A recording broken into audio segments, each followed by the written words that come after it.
Here we have our Math Center and our Foreign Language Center. Our Math Center is for our student athletes who are in any math courses here at the university. They can utilize these centers as they need to. Also, for those students who are in developmental math courses, they are required to spend at least 3 hours per week as part of their study hall in the Math Center working on their homework assignments and just improving their math skills.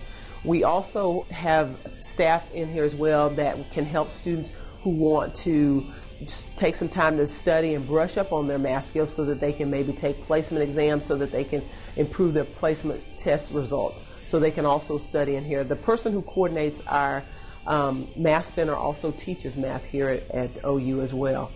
And also our Foreign Language Center coordinator also teaches Spanish here at OU.